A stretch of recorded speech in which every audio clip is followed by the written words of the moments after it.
안녕하세요. 말씀으로 나를 살리고 세상을 살립니다. 말씀 한 모금의 김승태 전도사입니다. 오늘 공동체 성경 읽기 본문은 출애굽기 30장에서 32장까지의 말씀인데요. 그 중에서 오늘은 32장 1절에서 6절을 봉독하고 함께 말씀의 물가로 나아가도록 하겠습니다. 백성이 모세가 산에서 내려옴이 더딤을 보고 모여 백성이 아론에게 이르러 말하되 일어나라, 우리를 위하여 우리를 인도할 신을 만들라. 이 모세 곧 우리를 애굽 땅에서 인도하여 낸 사람은 어찌 되었는지 알지 못함이니라. 아론이 그들에게 이르되 너희의 아내와 자녀의 귀에서 금고리를 빼어 내게로 가져오라. 모든 백성이 그 귀에서 금고리를 빼어 아론에게로 가져가매 아론이 그들의 손에서 금고리를 받아 부어서 조각칼로 새겨 송아지 형상을 만드니 그들이 말하되 이스라엘아, 이는 너희를 애굽 땅에서 인도하여 낸 너희의 신이로다 하는지라. 아론이 보고 그 앞에 제단을 쌓고 이에 아론이 공포하여 이르되 내일은 여호와의 절일이니라 하니 이튿날에 그들이 일찍 일어나 번제를 드리며 화목제를 드리고 백성이 앉아서 먹고 마시며 일어나서 뛰놀더라. 이스라엘 백성들은 출애굽을 하며 위대하신 하나님을 경험했습니다. 10가지의 재앙, 홍해를 가르신, 만나와 메추라기, 불기둥과 구름기둥, 아말렉과의 전쟁, 하나님이 아니고서는 도무지 하실 수 없는 그런 놀라운 일들을 경험했습니다. 그리고 하나님을 찬양했습니다.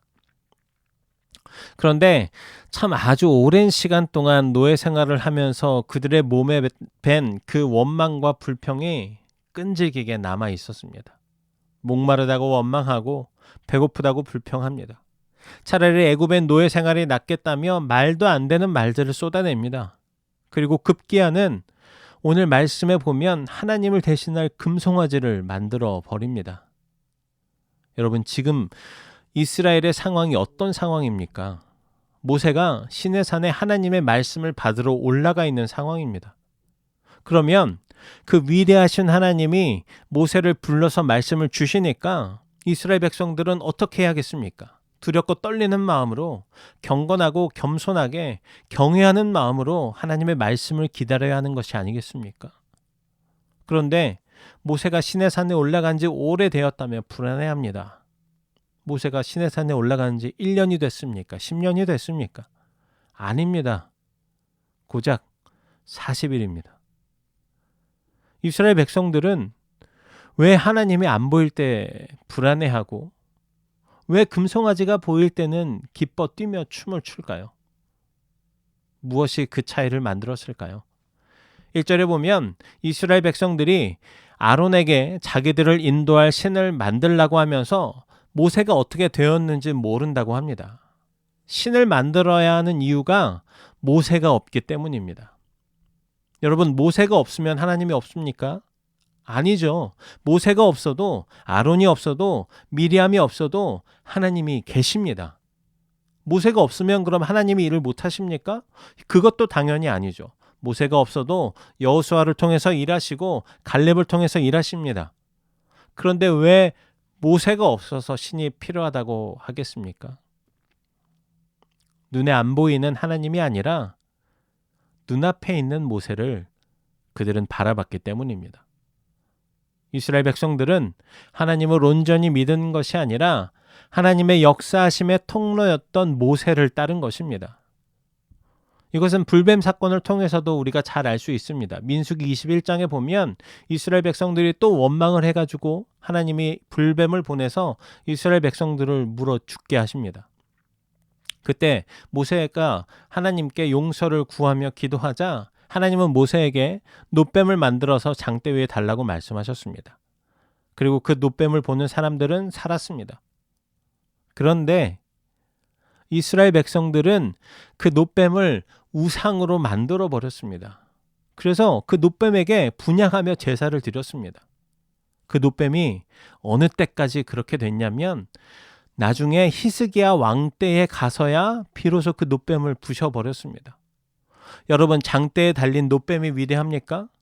그것이 능력이 있습니까? 그것은 그냥 사람의 손으로 만든 것입니다. 그런데 이스라엘 백성들은 이 눈에 보이는 놋뱀이 자신들을 구원했다고 여긴 것입니다. 누가 구원했습니까? 하나님이 구원했습니다. 이스라엘 백성들이 모세를 따른 것도 마찬가지입니다. 하나님이 행하시는 아주 위대한 일들을 많이 경험했지만 하나님이 눈에 보이는 것이 아니기 때문에 자꾸만 그들은 눈에 보이는 무언가에 집착하고 그것을 믿고 싶어 했던 것입니다. 그러니 하나님이 10계명의 두 번째 계명에서 너를 위하여 우상을 만들지 말라 이렇게 명령하신 것이 아니겠습니까? 이 이스라엘 백성들을 보면 참 대단하다는 생각이 듭니다. 그런데 여러분, 우리의 모습은 어떻습니까? 우리는 그들과 다릅니까? 우리는 눈에 안 보이는 하나님을 온전히 믿고 신뢰하고 있습니까? 솔직히 말하자면 부끄럽게도 저 역시도 그러지 못할 때가 있습니다. 상황의 어려움이 닥쳐오면, 급하게 해결해야 하는 큰 문제들이 생기면, 내 힘으로 해결할 수 없는 일들이 생기면 하나님을 찾기보다 자꾸 눈에 보이는 사람들을 찾게 되고 해결책을 찾게 됩니다. 그렇게 해결하면 문제가 해결됩니까? 해결되는 것처럼 보일지 몰라도 그것은 완전한 해결이 아닙니다. 하나님이 해결해 주시지 않으면 완전한 해결이 될 수 없습니다. 여러분, 믿음을 어떻게 우리가 설명할 수 있습니까? 눈에 보이는 것을 믿는 것은 누구나 다 합니다. 그러나 눈에 보이지 않는 것을 믿는 것이 진짜 믿음입니다. 히브리서 11장 1절의 말씀처럼 믿음은 바라는 것들의 실상이고 보이지 않는 것들의 증거입니다. 여기서 보이다라고 하는 말의 원어는 헬라어로 블레포인데요. 뜻이 보다라는 뜻도 있지만 알다, 깨닫다라는 뜻도 있습니다. 성경에서 말하는 하나님을 아는 것은 아주 깊은 그 관계 안에서 다른 사람이 알 수 없는 둘만이 알게 되는 것을 알아가게 되는 것을 의미하는 것입니다. 그러니까 다시 말하면 믿음은 하나님과 나만이 아는 것들, 그것이 증거가 되어서 믿음이 되는 것입니다. 사랑하는 청년 여러분, 눈에 보이는 것에 집착하지 않기를 바랍니다. 눈에 보이는 것은 진짜가 아닙니다. 눈에 보이지 않는 하나님이 진짜입니다. 거짓을 버리고 진짜를 택하는 우리 모두가 되기를 간절히 소망합니다. 이제 기도의 물가로 함께 나아갑시다. 사랑과 은혜가 풍성하신 하나님 아버지 감사합니다. 우리의 눈에는 보이지 않지만 언제나 우리의 삶을 선한 길로 인도하시니 감사합니다. 우리가 눈에 보이지 않는 것들에 집중하지 않도록 도와주십시오. 우리의 시선이 보이지 않는 하나님께 고정되어 우리의 삶이 하나님이 일하시는 하나님의 나라가 되게 해주십시오. 우리 청년들과 다음 세대가 하나님을 온전히 믿고 따라가게 해주십시오. 하나님을 그들의 인생의 최고의 가치가 되게 하시고 하나님을 위해 헌신하는 주의 청년들과 다음 세대가 되게 해주십시오. 그래서 주를 위해 헌신하는 자들에게 부어주시는 그 놀라운 은혜를 그들의 삶 가운데 가득가득 부어주십시오.